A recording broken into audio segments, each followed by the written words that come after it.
Hello everyone, welcome back to my channel Econ Vision by your teaching buddy. I am back with another video for macroeconomics for class 12th, and this particular video is related to chapter number 2, 3 and 4, for which I have already made the 3 videos. You can go to my channel and search for the playlist of macroeconomics class 12th. This particular video is related to value added method, income method, as well as an expenditure method.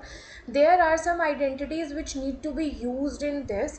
If you understand these identities from the basic, then it would be easy for you to solve your practical questions, and none of them can make you interrupt anywhere in between, because these macroeconomic identities are really important for you people.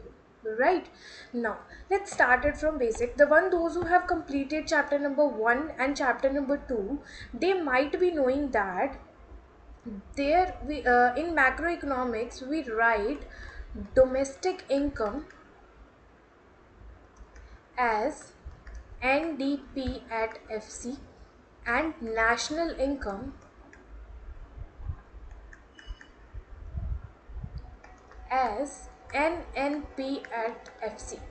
Now, what does these two things tells you is, this is just a denotation of macroeconomics, how we represent domestic income. If somebody has written DNP at FC, that means domestic income. Its full form is net domestic product at factor cost, and its is net national product at factor cost. This product basically means the final output. So basically net domestic final output when calculated at in factor cost is domestic income. Whenever your net national final output is calculated at factor cost, then it is known as a national income. I hope you know the difference between the domestic and the national income. If somebody does not know, let's understand it within Venn diagram. Now this is particularly your country India, and there are outside it there is a rest of the world which lies around you. Right, now all the final outputs that are produced inside this circle called India, whether it is produced by your resident of a country or non-resident of a country, will come under an income of domestic part. That will be considered as a domestic income. Whatever income that has been generated inside this circle called India will be termed as a domestic income. Now, the income which is generated inside this circle as well as outside this circle by the resident of your country, then it will be considered as a national income. Now, final output that is produced in your domestic area or outside the domestic area will be termed as an national income. Right, now the person should be the resident or the member of your country. When a person is considered to be as a resident or a member of your country, when its economic interest lies in your country, when its economic interest lies in your country.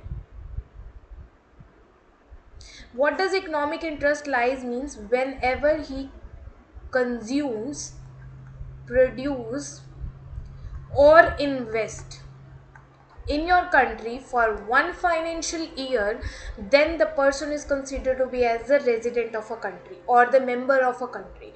A person can be a member of more than two countries, like resident of more than two countries, but the member of only one country. Like might have heard someone got TR for your for Canada or Australia. That means they are the permanent resident, they are going to stay there, their economic interest will lie in that particular country. Right, so this is the difference between domestic income as well as in national income. Now let's come back to our macroeconomic identity. We'll start with the difference between the factor cost as well as the market prices. Factor cost, which is sorry termed as an FC, and market price, that is termed as an MP. Now it at both the places we calculate our final output, but whenever we have to calculate it for national income or domestic income, we calculate it in factor cost. Now what does factor cost basically means? Factor cost is that cost which is acquired while producing something. Suppose there is an example, there is a box which you have produced and the cost of producing this box is 5 rupees. Now you sell this product in a market for rupees 10.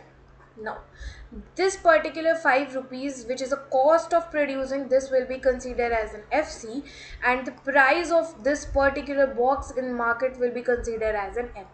So whenever we have to calculate the domestic or national income, we calculate it at FC. We do not calculate it at an MP. I'll tell you the reason why we cannot calculate it. Now, there might be a questions when you will be given, suppose like GDP at MP, and you need to convert that into GDP at FC, right? There is just a difference between MP and FC, and you need to convert these things, and it will be important. And if you have learned chapter number 2, 3 and 4, you might be aware about it, that these type of formulas do come, right? How do we tell it? Whenever you have to make something from its market price to factor prices, what we do, we just subtract NIT. We subtract NIT from MP to get FC. That is, we subtract net indirect taxes. Net indirect taxes, which comes from taxes minus subsidies. Whenever you subtract taxes and taxes minus subsidies from market prices, then you will get the, that is, factor cost, right? Now how does it happen? Suppose there were one, let's take the same example of a box. The factor cost for that particular box was 5 rupees, right? Government gave the subsidy for 2 rupees and then applied the taxes of suppose 7 rupees, right? Now this was your factor cost. You have to convert it into a market price, or let's take it opposite. The market price for this particular box we acquired was of 10 rupees. Now from this 10 rupees we need to subtract NIT. NIT is net indirect taxes. Taxes that was 7 rupees need to be subtracted from subsidies. Subsidies was 2 rupees, taxes was 7 rupees. So NIT, taxes minus subsidies. Now what it is? That is 10 minus 7 minus 2 will be 5. So that will be 10 minus 5, which will be 5. So this comes to be at in factor cost. And this was our factor cost at which we produced this box. Right, I hope you have understood it, and you have to go with the vice versa situation. Like we moved from market prices to factor prices. How we moved? Market prices minus NIT will be FC. Whenever you have to go in an opposite direction, then it will be FC plus NIT. That will be your M. Let's make one flowchart for it, for which it will be easy for you to understand. I am writing market prices here and factor prices here. Whenever you have to go from market prices to factor prices, you have to subtract NIT. That is net indirect taxes. In bracket you can also write taxes minus subsidies, right? Whenever you have to go from factor prices to market price, you need to add NIT, right? This is your first formula which you need to do. I hope it's clear to everyone, right? Now let's move to the next one. The another division that you will be getting into it will be moving from gross to net, from gross value to a net value, right? Let's understand the concept of gross and net first by the example, with a simple example. Suppose in the start of Jan of 2026, you had 4 pencils with you, right? You had 4 pencils with you. Now in till June you added 4 more pencils with you, right? In the start of June you had 4 pencils. Till June you added 4 more pencils to it. If somebody asks you what is your gross total pencils, that will be 8. But in these 6 months, from that is Jan to June, you used 2 of your pencils. So when somebody asks you that what is your net pencils, that is 6, because you have used 2 of your pencils, which will not be counted into it. Now this is a concept of gross and net. Whenever you are calculating your total investment or total of something, that will be termed as in gross, and whenever you are talking about the net total, then you have to subtract the depreciation. Depreciation is the normal wear and tear thing which you have used throughout that period and which has depreciated its value, right?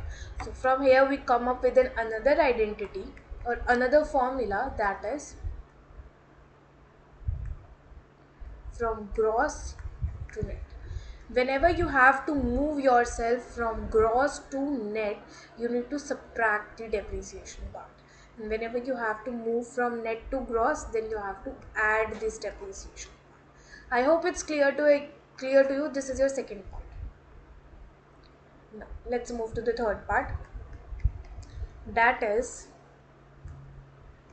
from domestic to national.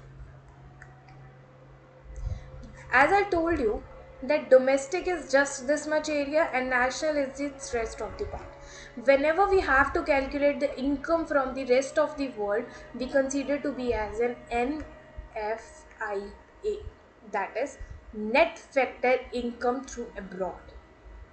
NFIA, that means net factor income